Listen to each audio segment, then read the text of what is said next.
Brianna Lyston, super talent over the 100, 200 and the 60 meter dash. Kishane Thompson, the fastest man in the world in the last 12 months over the 100 meters, with the potential of becoming a great 100 meter sprinter. And Elaine Thompson-Herah, some say the fastest 100 meter female sprinter of all time. Why are they so injury prone? Welcome back to the channel, people. Welcome back to the channel. If this is your first time here, thank you for making it Peter Lloyd World. Go ahead, please hit the subscribe button so we continue to grow. When you do that, hit the notification bell so you know when the next video drops, you drop a video you just wanted to hear in Peter Lloyd World. Also, if you enjoy the content, please hit that like button and finally leave your thoughts. So, ready? Yep, good to go. Well, fans of Brianna Lyston were left in a daze, heartbroken, so to speak, when she did not report for the finals of the NCAA Indoors Women's 60 meter dash, one in which she was one of the favorites to win. She was nowhere in sight. And I think we all know this, it was due to injury. Lyston shows the potential of being a remarkable female sprinter in the 60, the 100 and the 200 meters. But throughout her young career, she has been constantly thwarted by injury. She is what one would reference as injury prone. Another pretty long hold. Mayberry got a terrible start. Here comes Lyston. Also Shanice Walker from Florida State right there at the top. I think she at least got a second. Elaine Thompson-Herah, the double gold medalist from the Rio Olympics as well as the Tokyo Olympics, the women's 100 and the 200 meters. The fastest woman alive in the 100 meters, second fastest all time with an insane time of 10.54 that she set in 2021. Yes, the third fastest woman all time in the 200 meters. And many believe the greatest 100 meter sprinter all time. Yet, she is constantly thwarted by the same issues of injury. Since 2017, as far as we know, she has had an Achilles issue that has constantly come back and has not been seen representing the country of Jamaica for the last 12 months. Why is she injury prone? Hurricane, and like I said, Elaine Thompson-Herah came last in 11.48. But people, watch the race and you tell me what you think. It was evident to me she started out really well. She was beginning to look like Elaine, and just when she would normally start, really hit her top end speed, you could see her literally just stop run. Something went wrong. 5. Aaliyah Hobbs on her inside. Away they go. Good start in lane 6 from Celera Barnes. Aaliyah Hobbs on the inside of Thompson-Herah, who's got some ground to find, and the Kinnison's running well and right on the outside as well. Coming up towards the line, that's very tight. She immediately took one of her sneakers off and then hobbled over to sit down on the track. Watch. She is literally limping. She took the shoe off. Something is wrong. Now look back at the race. This is the last 30 of the race. She stops running. You can see it there. She literally stops running.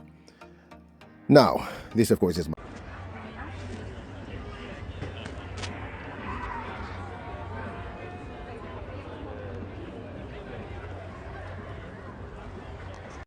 Kishane Thompson, arguably the find of the decade in the men's 100 meters, with an insane PB of 9.77 seconds.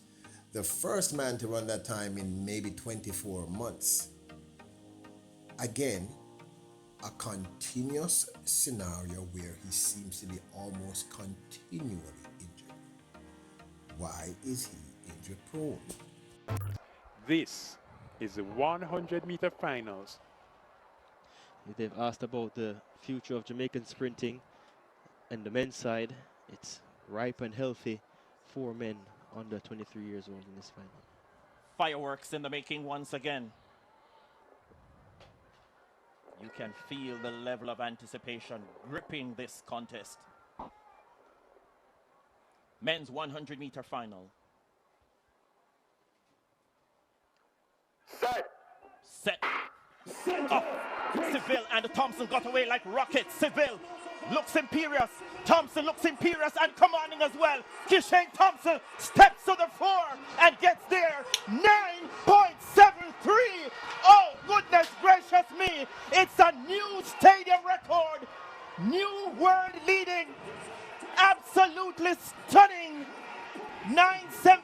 Now, don't get me wrong, there are other athletes globally who have had this injury issue. Shericka Jackson last year, Oblique Seville, and others.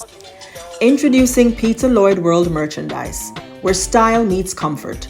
From trendy tees to cozy hoodies, we've got something for everyone. Elevate your wardrobe with our high-quality, fashionable designs that make a statement. Whether you're hitting the streets or chilling at home, Peter Lloyd World has you covered. Shop now and upgrade your look with Peter Lloyd World merchandise. Available exclusively at Peter Lloyd World. Link in description below. Akira Nugent has had bouts with injury issues. We all know, same thing, Antonio Watson, injury issues. Then of course there's young Jaden Hibbert, injury issues. Tia Clayton has also had her injury struggles, as well as the living legend Shelly Ann Fraser-Pryce. But the truth is, none of those particular athletes are exactly what you would define as injury prone. In track and field, people, because of the nature of track and field, people are going to be injured. And in many instances, some of your top tier athletes are running injured, but it's being managed. When we say injury prone, with referencing Brianna Lyston, I'm talking about Jamaica now, Kishane Thompson, Elaine Thompson-Herah, this is what we mean. An injury-prone athlete is someone whose history suggests a higher than normal risk of physical injury, often due to a complex interplay of physiological, training, and lifestyle factors. It's less about a fixed characteristics and more about identifying and addressing the contributing causes. In other words, Brianna Lyston may have a predisposition to injuries. Now, when we reference predisposition, we're talking about some could be external, some could be internal. In other words, anatomical or biomechanical factors. Individual variations in the athlete, like let's say bone structure or joint alignment or ligament flexibility, that can leave the athlete susceptible to certain types of injuries. For instance, some athletes might have looser joints, which leaves them, more than likely to get things like sprains. Genetic factors can influence the strength and the resilience of connective tissues, such as tendons and ligaments. I mean, this would naturally mean that the athlete would have a predisposition to injuries like tendon ruptures. A history of previous injuries can also lead to re-injury.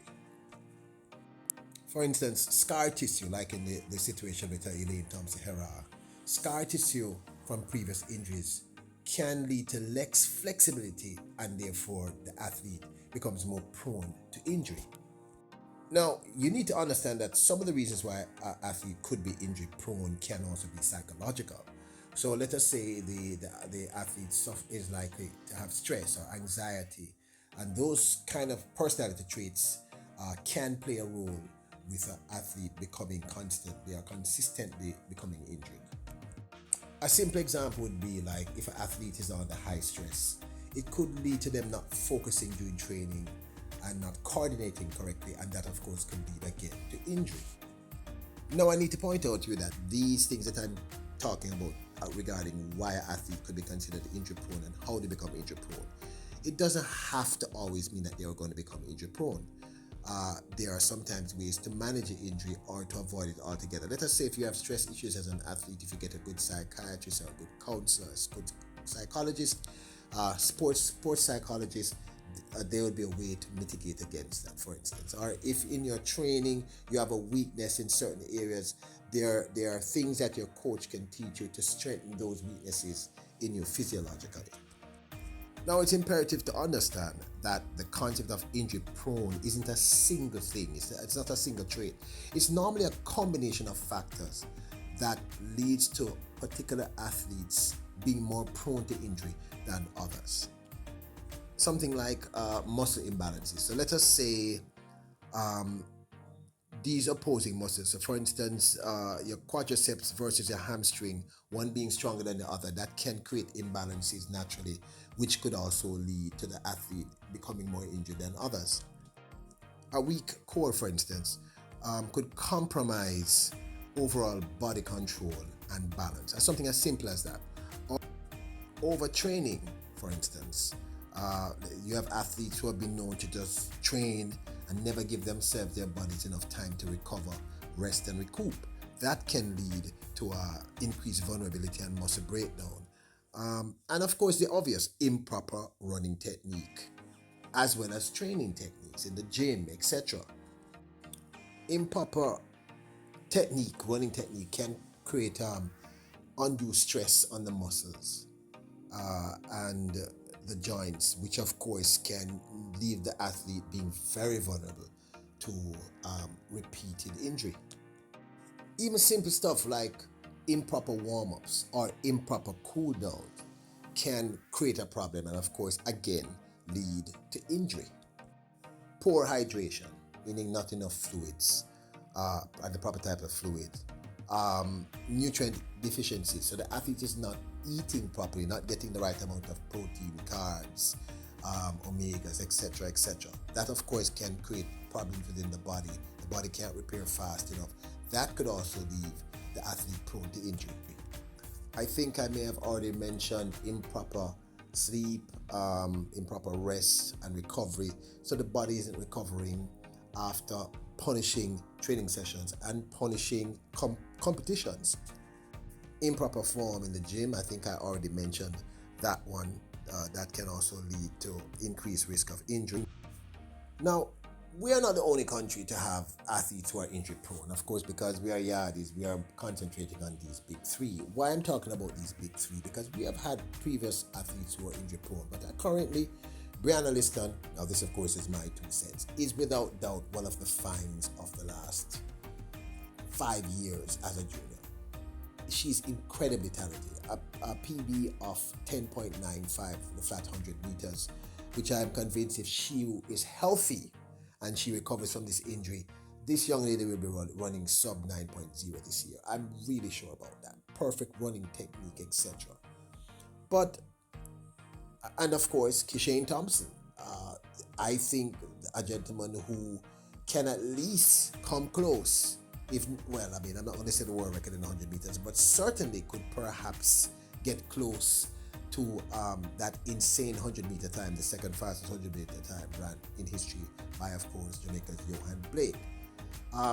Kishane Thompson's talent it's without question. No one can even question that, because the race that everybody's waiting to see this year is Kishane Thompson versus Noah Lyles. There's a reason why Noah Lyles and Christian Coleman and most of the male big guns are not running indoors. That reason, people, is Kishane Thompson. There is no doubt in my mind that if after one competition, global competition, his first and only, he lost the 100-meter title at the Paris Olympic Games by a hair's breadth, I guarantee you Noah Lyles and everyone else has taken him unimaginably seriously. His talent, but again, injury prone. Now, Elaine Thompson-Herah, perhaps the greatest female 100-meter flat sprinter the world has seen. But again, injury prone. Now, why am I doing this video? You didn't ask for this video. But you know what? We talk about these injuries consistently, and I just wanted to show you that in some instances, the athlete does have a predisposition. Brianna Lyston, as far as I know, her injury issues started at age 13 or 14 at Heidel. At age 12, she ran an insane 200 meters, if my memory serves me correctly. And then she has had injury issues after injury issues after injury issues. It can't all be coaching. Now, I didn't even get to coaching because I was about to talk about that. There are instances, however, where poor coaching at the very early start of the athlete's career creates horrendous issues. Horrendous issues. Poor gym equipment, etc. Now, it's not always the coach's fault, but I'm saying that does happen occasionally. We won't know if any of these three persons we're talking about, poor coaching had anything to do with it. But what we do know is that for some reason, And I've pointed out the known scientific reason. What I did is I gave you a video that can break down to you why it is that these three particular athletes that we Jamaicans are so invested in continually get injured. And it's because truly they define the concept of injury prone. Yes, Shelly-Ann Fraser-Price got injured 2 years in a row, but she's not really injury prone. She's had injury issues. Shericka Jackson does not really fall under that injury prone concept. But certainly Brianna Lyston, Kishane Thompson, and Elaine Thompson-Herah are definitely athletes who are injury prone. Can we do something about it? Yes, I think so. I believe in some instances, for instance, I honestly believe what Elaine Thompson-Herah needs is rest. During the pandemic, she was not able to run for a year.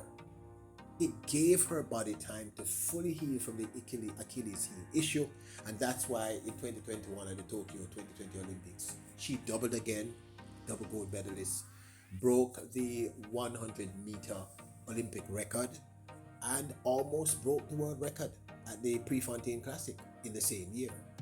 She had had enough time to heal, totally heal from her Achilles heel injury. The problem, however, is that she has to eat, she has to make a living. So the question becomes, do you manage the injury so she can run on it? And clearly she had an issue with this after she left MVP. So it's a catch-22. It's the same thing with Kishane Thompson. We know he has had a history of being injured, so he is injury prone. And just a niggle, they would have to sort of say ease up so we can make sure that you're, because he's injury prone, it means that what would be water off one duck's back can be catastrophic for someone like him. Brianna Lyston is the same thing. We've seen Brianna Lyston run 10.91 at her best, and she wasn't at her best, people. When she ran at 10.91, she was injured. But here is the good news. Some of these issues can be mitigated against, meaning that they can be counteracted, and with the right training, etc., the athlete can break free. Some of these issues will be a little bit more difficult to stop, so what you have to do is learn how to manage it. Obviously MVP were able to manage Elaine Thompson-Herah's injuries, but I honestly believe that the reason why, I'm going to say it again, she was able to perform that well at the Tokyo 2020 Olympics that happened in 2021 was the pandemic. She was able to fully recover and rest, and she wasn't running on the injury.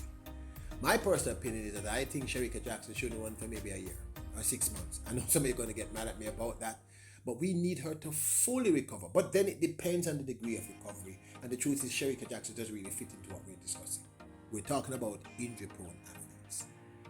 Yes, the injury can be managed. That is the positive. With the right coaching staff, the right team, the injury can be managed. I am just really looking forward to seeing all these athletes injury-free at their best.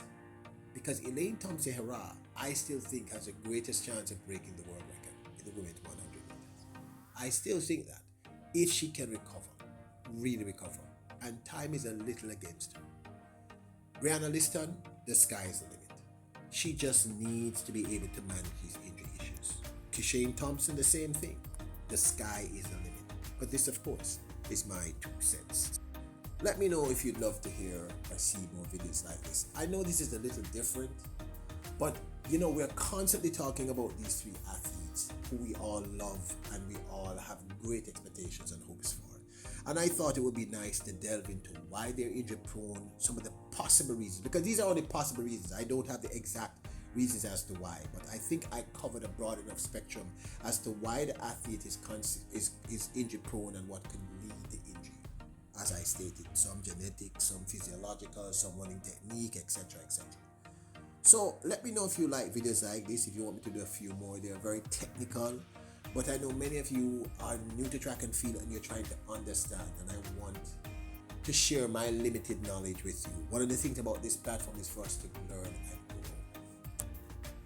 And most importantly, there is hope for all of these three great young athletes. Now, don't forget to support the channel. Check out our merchandise store at prettyfire.com. I'll leave a link in the description below. Support us if you can. Purchase something. And we also have a membership you can join. We are going to do some upgrades on that membership very soon. In the process really right now of sort of putting it together. I've seen a few new members. Welcome. But we're going to make it a lot more fun and more informative for you. And don't forget, if you can't do all of that, support the champion the channel by simply hitting the subscribe button, notion that hit the like button. Remember, you're royals, kings and queens. Bless us.